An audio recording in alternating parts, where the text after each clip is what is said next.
Hi everyone. स्वागत है आप सभी का। आज हम लोग फिर से एक सुंदर सी कविता पढ़ेंगे जो गुंजन हिंदी पाठमाला भाग 5 से ली गई है। कविता का शीर्षक है हमारी नाव चली और इसके कवि हैं एसपी खत्री जी।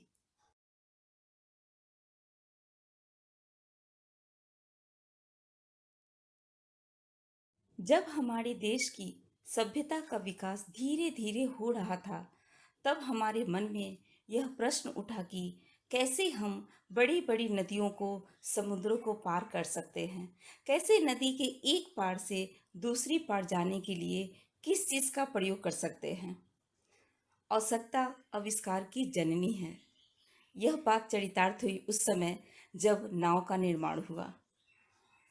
आज हम इस कविता में नाव के निर्माण के बारे में ही पढ़ेंगे।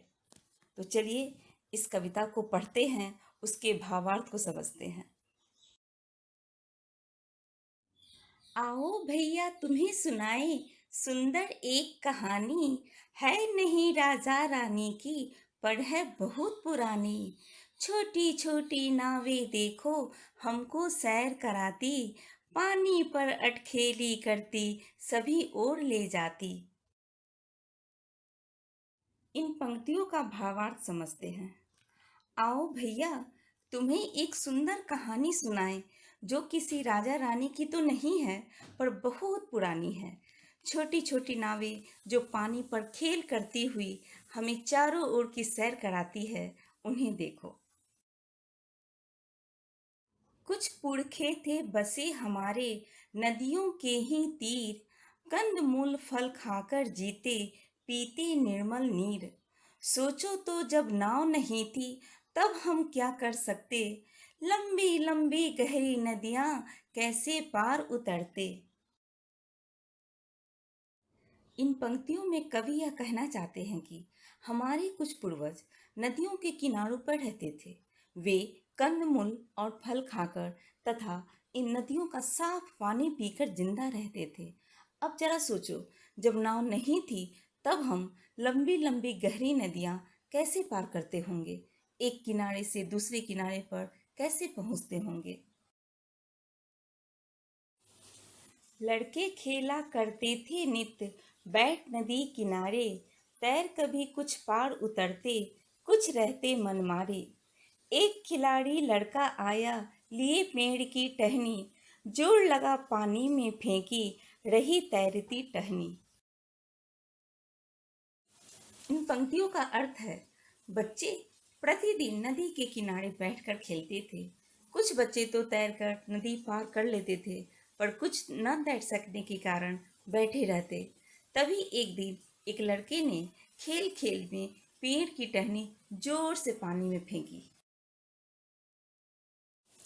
हुआ अचंभा सबको बेहद, टहनी जरा न डूबी, इधर उधर मंडराती जाती, यह थी उसकी खूबी। लड़के सब हो गए इकट्ठे करने को खिलवाड़, लगे फेंकने लंबी शाखें पीपल हो या तार। इन पंक्तियों में कवि यह कह रहे हैं, जब बच्चों ने टहनी को पानी में फेंका तो सबको बहुत हैरानी हुई कि टहनी पानी में नहीं डूबी। टहनी लहरों के साथ इधर उधर होती रही पर डूबी नहीं। अब सब बच्चे खेल खेल में पीपल या ताड़ के पेड़ की लंबी लंबी शाखाएं पानी में फेंकने लगे। उन्हें तैरता देखकर बच्चे खुशी से अपने पर काबू नहीं रख सके। वे सब के सब रहे तैरते बड़े मौज से बहते, लड़के उनको देख खुशी से आपे में क्या रहते।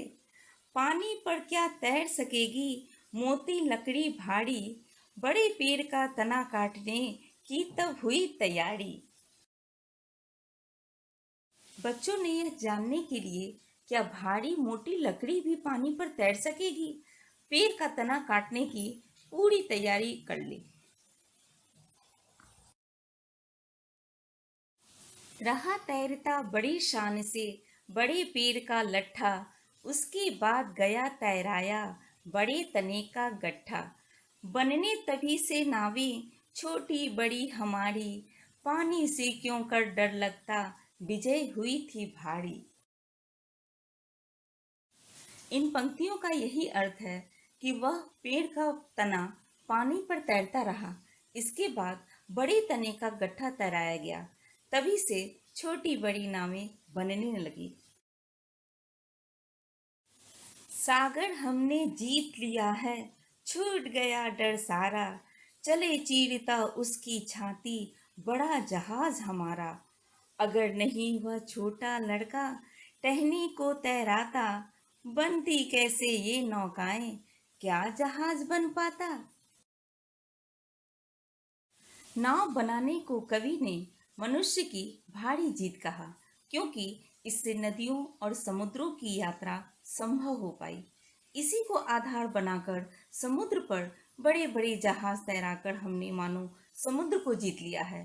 अगर एक छोटा लड़का खेल खेल में टहनी को नदी में न तैराता, तो कैसे ये बड़ी बड़ी नावें और जहाज बनते।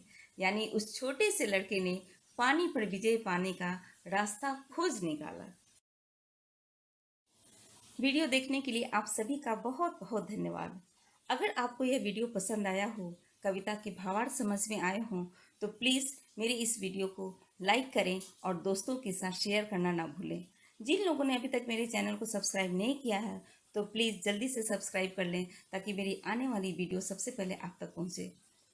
इस पाठ के पाठाभ्यास, प्रश्नोत्तर, शब्दार्थ देखना हो तो डिस्क्रिप्शन में दिए गए लिंक पर क्लिक कर वहां से डाउनलोड करके आप देख सकते हैं। मिलते हैं अगले वीडियो में, तब तक के लिए बाय बाय।